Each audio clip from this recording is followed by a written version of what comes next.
Hello friends, मेरा नाम है मेहुल शर्मा और आपका स्वागत है मेरी इस नई वीडियो में। चलिए शुरू करते हैं।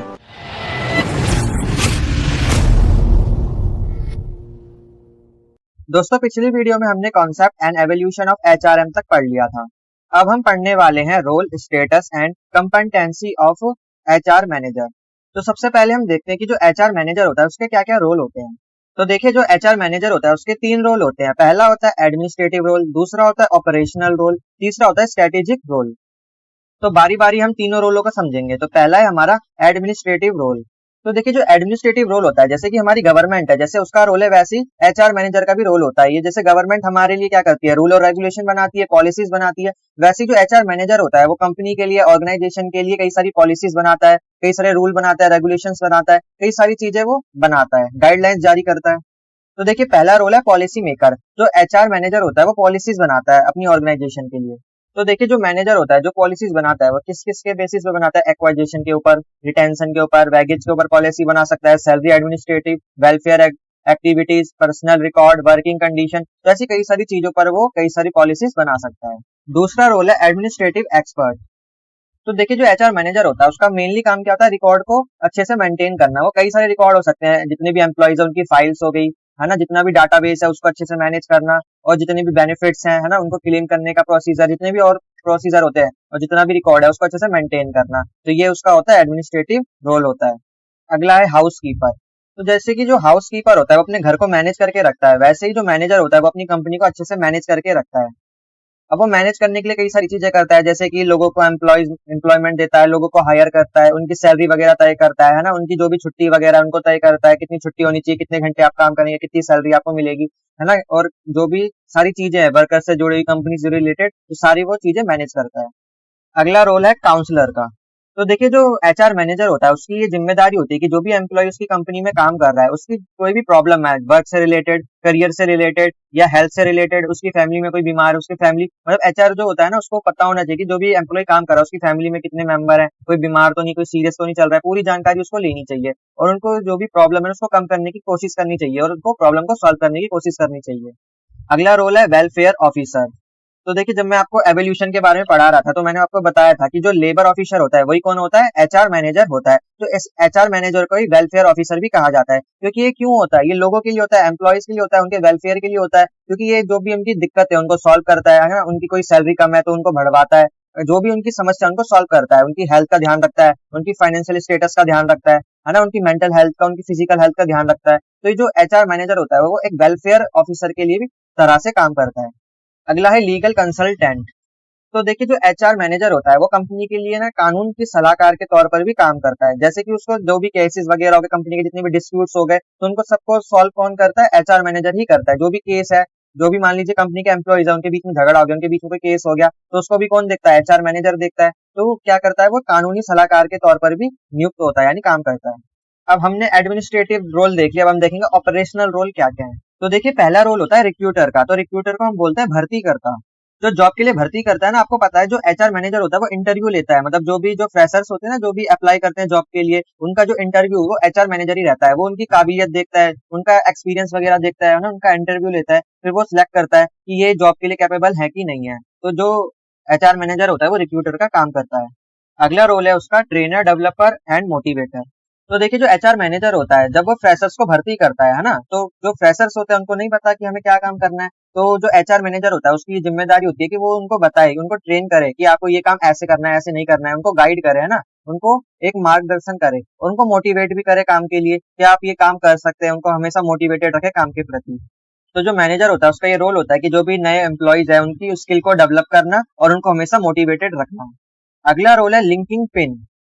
तो देखिए, जो भी ऑर्गेनाइजेशन होता है वो कई सारे भागों में बटा होता है ना, कई सारे उसकी ब्रांचेस होती हैं। तो इनके ब्रांच में इनको आपस में लिंक करने का काम कौन करता है, एचआर करते हैं, है ना। जो एचआर मैनेजर होता है आपस में इन सबको लिंक करके रखता है ना। और देखिए, जो वो पीआर का यूज करता है, पीआर होता है पब्लिक रिलेशन। तो जो पब्लिक रिलेशन होता है उसको बनाए रखता है, आपस में जोड़े रखता है पब्लिक को ना। एक कंपनी का एक ब्रांच हो गई, उसके दूसरे ब्रांच से आपस में कौन जोड़ता है, एचआर जोड़ते हैं, अपनी कम्युनिकेशन स्किल्स का यूज करते हैं वो, है ना, कम्युनिकेशन करते हैं, उन दोनों को आपस में मिलाए रखते हैं। अगला काम है मीडिएटर का। तो देखिए, मीडिएटर का काम होता है मध्यस्थता कराने का। अब देखिए, मान लीजिए दो एम्प्लॉइज, उनके बीच में लड़ाई हो गई, तो उनकी मध्यस्थता कौन करवाएगा, ये एचआर मैनेजर करवाएगा। अब वो देखिए, दो एम्प्लॉइज हो सकते हैं, एम्प्लॉय का पूरा ग्रुप हो सकता है, है ना, सुपीरियर और सबऑर्डिनेट के बीच में हो सकता है, एम्प्लॉय और मैनेजमेंट के बीच में हो सकता है। तो किसी के बीच में भी कोई भी अगर लड़ाई झगड़ा हो रहा है, कोई भी डिस्प्यूट हो रहा है, तो उनकी मध्यस्थता यानी उनको कौन सॉल्व करवाएगा, एचआर मैनेजर ही करवाएगा। अब हम देखेंगे स्ट्रेटेजिक रोल क्या होता है मैनेजर का। पहला होता है बिल्डिंग कोर कॉम्पिटेंसी। तो देखिए इसका मतलब ये होता है कि जो एचआर मैनेजर होता है वो जो भी ऑर्गेनाइजेशन है ना उसकी कोई कोर कॉम्पिटेंसी होती है तो उसको बनाए रखना। अब देखिए कोर कॉम्पिटेंसी कैसे होती है, मैं आपको एग्जांपल के थ्रू समझाता हूँ। जैसे कि कोका कोला है, उसका जो फॉर्मूला है ना वो मतलब बहुत ही सीक्रेट है, उसको मतलब बहुत ही ज्यादा छुपा कर रखा गया है। तो उसके फॉर्मूले को जो बचाए रखने का काम है, किसका काम है, एचआर मैनेजर का काम है ना। ऐसी जो एचआर मैनेजर होता है उसकी कोई भी जो भी ऑर्गेनाइजेशन की जो भी कॉम्पिटेंसी है ना उसको बचाए रखना है, उनकी जो भी यूनिक स्ट्रेंथ है उसको मतलब सेव करके रखना है, किसी के साथ भी शेयर नहीं करना है, कोई भी अदर मतलब उसकी कोई कंपटीशन है, उसका कोई भी एनिमी है उसके साथ उसको शेयर नहीं करना है ना। अब वो कैसी भी कंपटेंसी हो सकती है, ह्यूमन रिसोर्स हो सकता है ना, मार्केटिंग कैपेबिलिटी हो सकती है, टेक्नोलॉजिकल कैपेबिलिटी हो सकती है। तो मतलब एक यूनिक जो स्ट्रेंथ है ना उसको मतलब प्रिजर्व करके रखना है, सेव करके रखना है। अगला रोल है प्रोवाइडिंग पर्पसफुल डायरेक्शन। तो देखिए जो एचआर मैनेजर होता है तो ऑर्गेनाइजेशन को और जो जितने भी एम्प्लॉयज उसमें काम कर रहे हैं तो उनको क्या है डायरेक्शन देने का काम करता है। उनको जो भी उनका जो ऑर्गेनाइजेशन का जो भी गोल है जिसको वो अचीव करना चाहते हैं तो उस डायरेक्शन में उन सबको लेके जाता है ना, उनको सबको दिखाता है कि हमको ये टारगेट अचीव करना है तो हमें ये काम करने पड़ेंगे। उनको डायरेक्शन देता है कि हमें जो भी डिजायर है हमारे उसको कैसे हम कंप्लीट कर सकते हैं, उनको कैसे हम डिजायर को अचीव कर सकते हैं। अगला काम है क्रिएटिंग कॉम्पिटिटिव एडवांटेज। तो देखिए हम सभी जानते हैं कि आज के टाइम में ग्लोबलाइजेशन के होने के बाद जो मार्केट है उसमें कितना ज्यादा कंपटीशन बढ़ गया है ना, सारी कंपनियां एक दूसरे से कम्पीट करने में लगी हुई हैं। तो ऐसे में जो एचआर मैनेजर्स होते हैं उनका बहुत ही ज्यादा इंपॉर्टेंट रोल हो जाता है वो कॉम्पिटिटिव एडवांटेज को क्रिएट करने में। तो देखिए किसी भी बिजनेस में दो तरीके के इंपॉर्टेंट वे होते हैं कॉम्पिटिटिव एडवांटेज को अचीव करने में। देखिए पहला एडवांटेज तो ये होता है कि जो भी वो प्रोडक्ट बना रहे हैं उसकी जो कॉस्ट है वो सबसे कम हो, मतलब मार्केट में उससे कम पे कोई नहीं बेच रहा हो, है ना, सिर्फ हम ही बेच रहे हो। तो सबसे पहला एडवांटेज तो ये हो गया। दूसरा एडवांटेज ये होता है कि जो प्रोडक्ट हम बेच रहे हैं वो यूनिक हो और जो कस्टमर है उसकी वो ज्यादा वैल्यू कर रहे हो, मतलब ज्यादा कस्टमर में वो मतलब प्रसिद्ध हो, है ना, ज्यादा से ज्यादा यूजफुल है ना, लेकिन यूनिक है, मतलब कोई इंडस्ट्री उसको बना नहीं सकती है। जैसे कि मैंने आपको कोका कोला का एग्जांपल दिया था, उसका जो फॉर्मूला है उसको कितना प्रिजर्व करके रखा हुआ है, कोई भी उसको मतलब वो शेयर नहीं करता है ना, उसकी जैसा कोई भी कोका कोला बना नहीं सकता। जो कोका कोला है वो क्या है, यूनिक है ना, अपने आप में यूनिक है। तो सारे जो कस्टमर्स है वो क्या कोका कोला ही खरीदेंगे। अगर कोई और कंपनी आ गई जिसने सेम कोका कोला की तरह बना दिया तो फिर कोई कोका कोला नहीं खरीदेगा। तो ये क्या एडवांटेज है कि मतलब हमें क्या कॉस्ट को भी कम रखना है और ऐसा चीज उसमें यूनिकनेस डालनी है कि और किसी के पास भी ना हो। तो ये दो तरीके होते हैं एडवांटेज पाने के लिए। अगला रोल है फैसिलिटेशन ऑफ चेंज। अब देखिए जो एचआर मैनेजर होता है उसको एनवायरमेंटल स्कैनिंग डेवलपमेंट प्लानिंग में इन्वॉल्व होकर एक चेंजिंग एजेंट के तौर पर काम करना चाहिए। अब हम देखेंगे कॉम्पिटेंसी ऑफ एचआर मैनेजर। अब हम देखेंगे जो एचआर मैनेजर होता है उसकी क्या क्या योग्यताएं होती है। अगर आप भविष्य में एचआर मैनेजर बनना चाहते हैं किसी भी कंपनी में तो आपके अंदर क्या क्या योग्यताएं होनी चाहिए। तो सबसे पहले हम देख लेते हैं एजुकेशनल क्वालिफिकेशंस। तो देखिए अगर आपको एचआर मैनेजर बनना है तो सबसे पहले आपके पास कोई भी एक रिकॉग्नाइज्ड यूनिवर्सिटी की डिग्री होनी चाहिए। तो देखिए इनमें से कोई सी भी एक डिग्री आपके पास होनी चाहिए, या तो post graduate degree, diploma in sociology और social work and human resource management, इसकी डिग्री होनी चाहिए, है ना। Industrial relation, labour welfare, labour law और MBA with specialisation in HRM और degree in law will be an additional and desirable qualification. तो देखिए यहाँ पे बताया गया है कि आप इनमें से आपके पास कोई सी भी एक डिग्री होनी चाहिए तो आप क्या इसके लिए कैपेबल होंगे। और देखिए अगर आपके पास लॉ डिग्री है तो ये भी एक डिजायरेबल क्वालिफिकेशन होती है, क्योंकि देखिए मैंने आपको पहले ही बताया था कि जो भी कंपनी होती है उनको एक ऐसा बंदा चाहिए होता है कि जो भी कानूनी तौर पर उनकी हेल्प कर सके, है ना, कंपनी की। उनको एक ऐसा कंसल्टेंसन चाहिए, लीगल कंसल्टेंसन, है ना, जो उनको एक कानूनी तौर पर उनको सलाह दे सके। अब देखिए हमने देख ली आपकी क्या क्या क्वालिफिकेशन होनी चाहिए। अब हम देखेंगे पर्सनल एट्रीब्यूट्स। अब देखिए जब भी आप किसी कंपनी में इंटरव्यू देने जाएंगे तो सबसे पहले आपकी इंटेलिजेंस को देखेंगे, आपकी कम्युनिकेशन एबिलिटी को देखेंगे, आपकी लीडरशिप स्किल्स को देखेंगे, एग्जीक्यूटिव स्किल्स को देखेंगे। तो जब भी आप इंटरव्यू देने जाएंगे तो आपकी ये सब एबिलिटी और स्किल्स को देखा जाएगा, क्योंकि आप जो भी आप एचआर मैनेजर बनेंगे तो बहुत ही जिम्मेदारी वाली पोस्ट होती है ना, काफी सारे इसके काम होते हैं, तो आपके अंदर ये सारी खूबियां होनी चाहिए। अगला है ट्रेनिंग एंड एक्सपीरियंस। तो देखिए आपको ह्यूमन रिसोर्स मैनेजर का एक एक्सपीरियंस होना चाहिए, आपको पता होना चाहिए, आपके पास ट्रेनिंग होनी चाहिए, है ना, वो इंडस्ट्रियल साइकोलॉजी की, labour legislation and industrial relation की। तो आपके पास ट्रेनिंग होनी चाहिए इन सब की। आप ये कहाँ से ट्रेनिंग ले सकते हैं, यूनिवर्सिटीज में पढ़ाया जाता है, इनके बारे में ट्रेनिंग दी जाती है, और कहीं आप इंटर्नशिप भी कर सकते हैं तो उससे भी आपको पता चल सकता है कि कैसे एक्सपीरियंस गेन किया जाता है। अगला है प्रोफेशनल एटीट्यूड। अब देखिए जो एचआरएम है यानी ह्यूमन रिसोर्स मैनेजमेंट एक प्रोफेशन बनता जा रहा है, तो जो मैनेजमेंट है ना ह्यूमन रिसोर्स की, उसको ऐसे एम्प्लॉयज की जरूरत है, ऐसे लोगों की जरूरत है जो प्रोफेशनल्स होते हैं। तो देखिए जो ह्यूमन रिसोर्स मैनेजमेंट है उनको ऐसे लोग चाहिए जो सोशियोलॉजी जानते हो, साइकोलॉजी जानते हो, मैनेजमेंट करना जानते हो, इंजीनियरिंग और उन्होंने लॉ पढ़ रखा हो। तो जो ऐसे लोग होते हैं जिन्होंने ये सब पढ़ रखा हो तो एक प्रोफेशनल बन जाते हैं इनके बारे में। तो जो एचआरएम है यानी ह्यूमन रिसोर्स मैनेजमेंट, उनको ऐसे प्रोफेशनल की जरूरत है।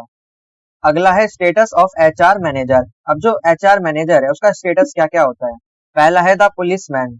तो देखिए जो भी एम्प्लॉय काम कर रहा है किसी भी ऑर्गेनाइजेशन में, तो जो भी वो काम कर रहा है उससे क्या है वो नाखुश भी हो सकता है, वो अपनी रिस्पॉन्सिबिलिटी को छोड़ सकता है, उस काम को करने से मना कर सकता है। तो ऐसे में जो मैनेजमेंट होता है वो एचआर मैनेजर को ऐसा रोल देता है, एज अ पुलिसमैन का रोल देता है कि आप उस पर कंट्रोल करें, उसके लिए क्या है रेगुलर रेगुलेशंस बनाए, उसको क्या है मोटिवेट रखें, उसको काम करने के लिए मजबूर भी आप कर सकते हैं। तो उसको एक पुलिसमैन की तरह जो मैनेजमेंट है उसने एचआरएम को पुलिसमैन की तरह बना रखा है।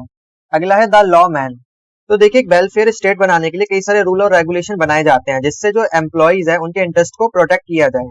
तो ऐसे में कोई भी अगर वर्कर्स का शोषण करता है, अपनी मनमानी करता है, तो ऐसे में जो एचआर मैनेजर होता है वो जो एम्प्लॉइज है उनके लिए एज अ एडवोकेट का काम करता है, तो एज अ लॉ मैन के तौर पर काम करता है। देखिए जो एचआर मैनेजर होता है उसके पास पूरा अधिकार होता है कि वो चार्जशीट इशू कर सकता है और किसी भी वर्कर से कोई भी इंक्वायरी कर सकता है। अगला है द लाइजन मैन। तो देखिए समय के साथ क्या हुआ, जैसे जैसे समय बीतता गया वैसे जो ट्रेड यूनियन थी ना वो पावरफुल होती गई। तो देखिए जो ट्रेड यूनियन से बात कर सके, है ना, नेगोशिएबल कर सके, डील वगैरह कर सके, तो एम्प्लॉइज को ऐसा कोई चाहिए था। तो जो ह्यूमन रिसोर्स मैनेजर है उसको इस जॉब लेने के लिए कहा गया। तो यानी जो ह्यूमन रिसोर्स मैनेजर होता है वो एक ऐसा बंदा होता है जो एम्प्लॉइज की जगह पर डील्स करता है, नेगोशिएशन करता है, किसके साथ, यूनियंस के साथ। The catering man. तो देखिए जो एचआर मैनेजर होता है वो कैटरिंग की तरह भी काम करता है। देखिए वो क्या करता है, जो भी एम्प्लॉइज है उनके वेलफेयर के कैंटीन वगैरह जो है उनको खुलवाता है। जो आपने सुना होगा मैस वगैरह होती है उनको भी कौन रेगुलेट करता है, एचआर मैनेजर ही रेगुलेट करता है उसको भी। अगला है द वेलफेयर मैन। तो देखिए आज के टाइम में जो एचआर मैनेजर होता है उसको माना जाता है कि वो ह्यूमन रिलेशन में एक्सपर्ट है। तो ऐसे में जो एचआर मैनेजर होता है उससे ये उम्मीद की जाती है कि वो एम्प्लॉयज की इकोनॉमिक, सोशल, साइकोलॉजिकल नीड्स को और एस्पिरेशन को पूरा करे और उसमें इंप्रूवमेंट लाए। अब हमारा अगला टॉपिक है एचआर पॉलिसीज। तो टाइप ऑफ पर्सनल पॉलिसीज। अब देखिए जो पर्सनल पॉलिसीज है कितने टाइप की होती हैं, तो ये 6 टाइप की होती हैं। तो चलिए इन 6 को एक एक करके देखते हैं। तो पहला है ओरिजिनेटेड पॉलिसी। तो देखिए ये ऐसी पॉलिसीज होती हैं जो टॉप मैनेजमेंट होती है ना किसी भी ऑर्गेनाइजेशन की, वो ये पॉलिसीज बनाती हैं जिससे क्या होता है कि जितने भी लेवल्स होते हैं ना, जैसे लेवल्स होते हैं पहले वर्कर आते हैं, फिर मैनेजर्स आते हैं, फिर उनके ऊपर आते हैं, तो इनके बीच में एक लिंकिंग बैठाई जाए, तो इसके लिए ये पॉलिसीज बनाई जाती हैं। अगली है अपील्ड पॉलिसीज। तो देखिए ये वो पॉलिसीज होती हैं जिसमें देखिए जो ओरिजिनेटेड पॉलिसीज होती है ना, कुछ पॉलिसीज ऐसी रह जाती हैं फिर उनको बाद में अपील के द्वारा उन पॉलिसीज को बनाया जाता है। तो जो ऐसी पॉलिसीज जो पहले से ओरिजिनेटेड पॉलिसीज में कवर नहीं होती हैं तो उन पॉलिसीज को हम बोलते हैं अपील्ड पॉलिसीज। अगली है इम्पोज्ड पॉलिसीज। तो देखिए ये वो पॉलिसीज होती हैं जो एक्सटर्नल एजेंसी द्वारा बनाई जाती हैं, जैसे कि गवर्नमेंट, ट्रेड एसोसिएशन और यूनियन। तो ये क्या है, एक्सटर्नल एजेंसीज है। गवर्नमेंट क्या है, पॉलिसीज बनाती है, ट्रेड यूनियन पॉलिसीज बनाती है, तो ये सारी पॉलिसीज को हम बोलते हैं इम्पोज्ड पॉलिसीज। अगला है जनरल पॉलिसीज। तो देखिए ये जो पॉलिसीज होती है ना ये टॉप मैनेजमेंट के द्वारा बनाई जाती है। ये जो पॉलिसीज होती है उनकी फिलोसफी और उनकी प्रायोरिटी को दर्शाता है। और देखिए ये जो पॉलिसीज होती है ऑर्गेनाइजेशन की ग्रोथ चार्ट के लिए बनाई जाती है ताकि ऑर्गेनाइजेशन की ग्रोथ हो सके, तो ये पॉलिसी ग्रोथ के लिए बनाई जाती है। अगला है स्पेसिफिक पॉलिसीज। अब देखिए ये जो पॉलिसीज होती हैं ये स्पेसिफिक इश्यूज के लिए होती है, जैसे कि हायरिंग, हम किसी को जॉब देते हैं तो उसकी क्या क्या पॉलिसीज है, हमें क्या क्या रिक्वायरमेंट है ना, उसके लिए पॉलिसीज बनाई जाती है कि हम इनको लेंगे, तो एक स्पेसिफिक पॉलिसीज बनाई जाती हैं। अब जैसे रिवॉर्डिंग, अगर आप ये अचीव करेंगे तो आपको ये रिवॉर्ड मिलेगा, बार्गेनिंग, तो ये स्पेसिफिक इशू के लिए स्पेसिफिक पॉलिसी बनाई जाती है। अगला है रिटर्न पॉलिसी, जिसको हम इम्प्लाइड पॉलिसी भी बोलते हैं। तो देखिए ये पॉलिसीज बिहेवियर के लिए बनाई जाती है कि जो भी मेंबर है उसका बिहेवियर कैसा है, उसका ड्रेस कोड मतलब रहने सहने का तरीका कैसा है, उनके कपड़े, ड्रेसिंग सेंस कैसा है, वो कस्टमर से कैसे बात करते हैं, तो ये सारी पॉलिसीज रिटर्न पॉलिसीज में आ जाती है।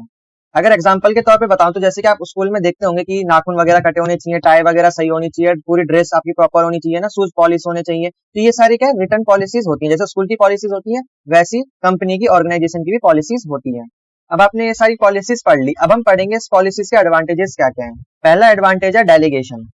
तो देखिए डेलीगेशन की मदद से क्या होता है कि जो मैनेजर्स होते हैं, जैसे कि वो जितने भी लेवल्स होते हैं ना उनके, उनपे वो बिना हिचकिचाए, बिना किसी दिक्कत के आराम से काम करते हैं और उनको अपने सुपीरियर से कोई भी कंसल्टिंग या कोई भी परामर्श करने की जरूरत नहीं होती है, वो आराम से अपना काम कर सकते हैं। दूसरा एडवांटेज है यूनिफॉर्मिटी। यूनिफॉर्मिटी का मतलब होता है एक रूपता।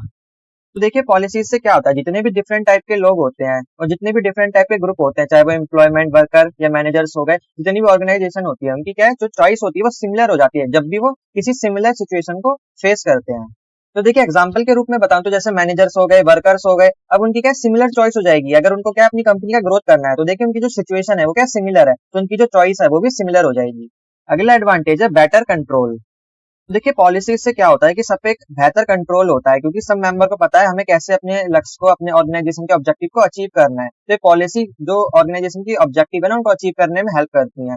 और पता है इसमें जब भी पॉलिसीज का हम यूज करते हैं तो इसमें कोई भी हमें फिक्सन देखने को नहीं मिलता। फिक्सन का मतलब है यहाँ पर रुकावटों से। जब भी हम ऑर्गेनाइजेशन के ऑब्जेक्टिव को अचीव करेंगे तो हमें कोई भी रुकावट देखने को नहीं मिलेगी, क्योंकि हमारे पास पॉलिसीज होंगी और एक बेटर कंट्रोल करने में हेल्प करती हैं। अगला एडवांटेज है स्टैंडर्ड ऑफ एफिशिएंसी। तो देखिए पॉलिसीज हेल्प करती है कि जो भी एम्प्लॉइज अपना काम कर रहा है, जो भी अपने काम में वो एफिशिएंसी दिखा रहा है, तो वो एफिशिएंसी का स्टैंडर्ड पॉलिसीज की मदद से बढ़ जाता है। अगला एडवांटेज है कॉन्फिडेंस। तो देखिए पॉलिसीज की मदद से क्या होता है कि जितने भी एम्प्लॉइज है वो अवेयर हो जाते हैं, उन्हें पता होता है कि वो ऑर्गेनाइजेशन में कहाँ पर स्टैंड करते हैं, कहाँ पे लाई करते हैं, उनको अपना स्टैंडर्ड पता होता है। उनको पता होता है कि मुझे क्या काम करना है, क्या काम नहीं करना है। उनका जो भी डेली रूटीन होता है ना, जो वो भी अपना काम करते हैं एम्प्लॉइज, तो वो कॉन्फिडेंस होकर अपना सारा काम करते हैं, उन्हें पता होता है। और प्रॉब्लम जितनी भी होती है ना एम्प्लॉइज की, वो सारी सॉल्व हो जाती है पॉलिसीज की मदद से। तो पॉलिसीज हेल्प करती है एम्प्लॉइज के कॉन्फिडेंस को बूस्ट करने में। अगला है स्पीडी डिसीजंस। तो देखिए पॉलिसीज की मदद से हम जो भी डिसीजन लेते हैं वो बहुत स्पीड के साथ ले सकते हैं, है ना। तो पॉलिसीज क्या एक स्पीडी डिसीजन लेने में हेल्प करता है। अब देखिए हमने पॉलिसीज के बारे में पढ़ लिया, उनके क्या क्या एडवांटेज थे वो हमने जान लिया। अब हम देखेंगे कि जब भी हम पॉलिसीज को लागू करते हैं तो क्या क्या ऑब्स्टिकल्स हमारे सामने आते हैं। ऑब्स्टिकल्स इन एडमिनिस्ट्रेटिंग पर्सनल पॉलिसीज। तो देखिए कई बार क्या होता है कि जो मैनेजर्स होते हैं वो पॉलिसीज को, गाइडलाइंस को इतना फॉलो नहीं करते हैं। तो इससे क्या होता है कि वो जितना भी मैनेजरियल वर्क है ना उसको, एक तो स्कोप को कम करते हैं, और ऊपर से जो वर्क, जो काम करने की फ्रीडम है ना उसको भी मिनिमाइज करते हैं। मतलब स्वतंत्र रूप से काम करने की छूट नहीं देते वो एम्प्लॉइज को। आपने देखा होगा कई बार जो मैनेजर्स होते हैं वो अपने एम्प्लॉइज को कोई भी काम दे देते हैं, जैसे ही वो काम खत्म होता है फिर काम दे देते हैं, तो काम पे काम देते जाते हैं। और कई बार तो ऐसे काम दे देते हैं कि जो वो कंपनी से रिलेटेड भी नहीं होता है। और देखिए अगला ऑब्स्टिकल्स ये कि कई बार ना कन्फ्लिक्ट्स हो जाते हैं कि रिटर्न पॉलिसी में कुछ और है और एक्सप्रेस पॉलिसी में कुछ और है। मतलब आपने लिख तो दिया लेकिन आपने उसको पॉलिसीज को फॉलो ही नहीं किया। तो ऐसे कई बार होता है एम्प्लॉयमेंट के मैटर में, है ना। अगर आपने लिख दिया कि आपको ये डिग्री आपके पास होनी चाहिए, मान लीजिए आपके पास वो डिग्री भी लेकिन फिर भी आपको वो जॉब नहीं मिलती है, तो ऐसे कई बार कन्फ्लिक्ट्स हो जाते हैं। अगला ऑब्स्टिकल्स ये है कि जो भी पर्सनल पॉलिसीज है ना उसमें बार बार उसको रिवीजन करना जरूरी है, क्योंकि आपने पॉलिसीज तो लिख दी लेकिन अब सब भूल गए, उस पॉलिसीज को कोई फॉलो ही नहीं कर रहा, तो उसको बार बार रिवीजन की जरूरत पड़ती है। तो पॉलिसीज को बार बार रिवीजन करना होता है, उन्हें मॉडिफिकेशन भी करनी होती है टाइम के साथ साथ, और उनको रिकंस्ट्रक्ट करना भी जरूरी है। रिकंस्ट्रक्ट का मतलब होता है दोबारा बनाना, आप इसको रिस्ट्रक्चरिंग भी बोल सकते हैं। अगला ऑब्स्टिकल्स ये है कि जो पर्सनल पॉलिसीज होती है इनको कम्युनिकेट करना आसान नहीं होता, क्योंकि एक दो पॉलिसीज तो है नहीं, बहुत सारी पॉलिसीज है, तो इनको कम्युनिकेट करना मुश्किल होता है। अब देखिए जो इंडियन इंडस्ट्रीज होती हैं उसमें मोस्टली जो ह्यूमन रिसोर्स इंफॉर्मेशन सिस्टम होता है वो फुल्ली डेवलप नहीं होता। अब देखिए जो ये सिस्टम है ये डेवलप नहीं होता है, तो इससे जो हमारा डाटा है ना वो भी हमारे पास नहीं होता है, तो रिलायबल डाटा की एब्सेंस होती है, जिससे क्या होता है ह्यूमन रिसोर्स जो प्लान होता है उसको इफेक्टिवली डेवलप नहीं किया जा सकता।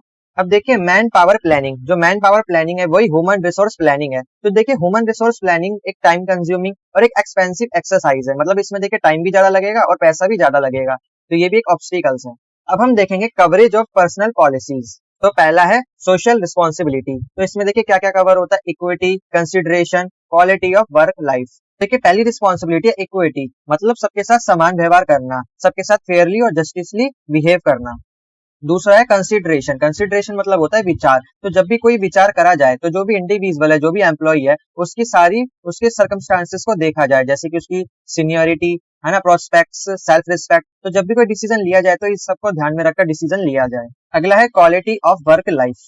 तो अगली रिस्पॉन्सिबिलिटी ये है कि जो भी एम्प्लॉय काम कर रहा है तो उसकी वर्क लाइफ की क्वालिटी को इम्प्रूव किया जाए। वो हम कैसे कर सकते हैं, रिड्यूसिंग मोनोटोनी। तो जितनी भी उसकी समस्या है, प्रॉब्लम है ना, कन्फ्लिक्ट, उनको कम किया जाए। इंक्रीजिंग वैरायटी ऑफ रिस्पॉन्सिबिलिटी, अगर हम उसको कई सारी रिस्पॉन्सिबिलिटी देंगे तो उससे वर्क लाइफ इंप्रूव होगी। और अवॉइडिंग स्ट्रेस एंड स्ट्रेन, हम देखिए उसको रिस्पॉन्सिबिलिटी तो दे रहे हैं लेकिन उसको साथ में स्ट्रेस ना हो, तो उसकी मेंटल हेल्थ का भी ध्यान रखकर और उसकी फिजिकल हेल्थ का भी ध्यान रखकर अगर हम उसकी ध्यान दें तो उसकी वर्क लाइफ इंप्रूव हो सकती है। अगला है एम्प्लॉयमेंट पॉलिसीज। तो देखिए एम्प्लॉयमेंट पॉलिसी का मतलब है कि सभी कैंडिडेट को इक्वल अपॉर्चुनिटी देना, है ना, सभी कैंडिडेट को समान अवसर देना ताकि वो जॉब ले सकें, और उनको एनकरेज करना जिससे कि वो अपना 100% दे सके। अगला है प्रमोशन पॉलिसीज। तो देखिए प्रमोशन पॉलिसीज में क्या होता है कि जो भी एम्प्लॉइज काम कर रहा है तो उसको प्रमोशन मिलना चाहिए ना, जैसे जैसे वो ग्रोथ करता है तो उसको प्रमोशन मिलना चाहिए। और जो फ्रेशर्स है, जो नया टैलेंट है, उनको और मौका मिलना चाहिए अपनी काबिलियत साबित करने का। अगला है डेवलपमेंट पॉलिसीज। देखिए डेवलपमेंट पॉलिसीज में क्या होता है कि जो एम्प्लॉइज होते हैं उनको ट्रेन किया जाता है, उनकी ट्रेनिंग में टाइम स्पेंड किया जाता है, टेक्निक का इस्तेमाल किया जाता है, उनको रिवॉर्ड दिया जाता है। पूरा एक अवार्ड सिस्टम बैठाया जाता है ना, क्वालिफिकेशन देखी जाती है, उनका एक्सपीरियंस देखा जाता है, फिर उनके हिसाब से उनको ट्रेन किया जाता है, उनको एनकरेज किया जाता है जिससे वो अपना 100% दे सके। तो डेवलपमेंट पॉलिसीज में देखा जाता है कि एम्प्लॉयज का कैसे डेवलपमेंट किया जा सके। अगला है रिलेशन पॉलिसीज। अब देखिए रिलेशन भी काफी ज्यादा इंपॉर्टेंट होता है, तो इसको अच्छा बनाने रखने के लिए हमें क्या क्या करना होता है, पॉलिसीज रिगार्डिंग मोटिवेशन, हमें मोटिवेट कर रखना चाहिए एम्प्लॉयज को, जिससे उनका रिलेशन भी बढ़िया रहेगा, उनके जो मोराल है उनको स्ट्रॉन्ग करना चाहिए, उनका कम्युनिकेशन जो गैप है उसको खत्म करना चाहिए, है ना, और जो लीडरशिप स्टाइल है और उनकी जो प्रॉब्लम है उनको खत्म करना चाहिए, डिसिप्लिन, उनमें डिसिप्लिन लाना चाहिए, एम्प्लॉयज काउंसलिंग, तो जो एम्प्लॉयज है उनकी काउंसलिंग करनी चाहिए, और भी कई सारी चीजें हम कर सकते हैं जिससे जो क्या एम्प्लॉयज का जो रिलेशन है वो सुधर सकता है। अगला टॉपिक है हमारा फॉर्मुलेशन ऑफ पर्सनल पॉलिसीज। अब हम देखेंगे कि जो ये पर्सनल पॉलिसीज है ये बनती कैसे हैं। तो देखिए सबसे पहले हम क्या करते हैं, आइडेंटिफाइंग द नीड। सबसे पहले तो हम जरूरत देखते हैं कि हमें जो पॉलिसी बना रहे हैं इसकी जरूरत क्या है। फिर हम क्या करते हैं, कलेक्टिंग डाटा। अब हमने देखिए हमने जरूरत देख ली, अब हम क्या करेंगे, डाटा कलेक्ट करेंगे। फिर क्या करेंगे, हम कम्युनिकेटिंग द पॉलिसी। अब हम पॉलिसी पे डिस्कस करेंगे, है ना, सभी एम्प्लॉय से बातचीत करेंगे, जो भी मैनेजमेंट है उससे बातचीत करेंगे कि ये पॉलिसी सही है कि गलत है ना, सबसे राय ली जाएगी। फिर क्या होता है, इवेल्युएटिंग द पॉलिसीज। फिर जब सबसे परामर्श हो जाता है, सबसे डिस्कस हो जाता है, जब मंजूरी मिल जाती है तो उसको इवेल्युएट किया जाता है, फिर इस पॉलिसी को लागू कर दिया जाता है। तो आज के लिए बस इतना ही। हमारा ह्यूमन रिसोर्स मैनेजमेंट का पहला लेसन खत्म होता है इसी के साथ। दोस्तों अगर आपको सारे टॉपिक अच्छे से समझ आ रहे हैं तो आप मुझे कमेंट करके जरूर बताएं, ताकि मैं आपको ऐसी ही वीडियो लाता रहूं। और अगर आपको इसकी पीडीएफ चाहिए तो आपको टेलीग्राम पर मिल जाएगी। तो वीडियो को लाइक कर दीजिए, चैनल को सब्सक्राइब कर दीजिए। मैं मिलता हूं आपको इसकी नेक्स्ट वीडियो में, तब तक के लिए जय हिंद।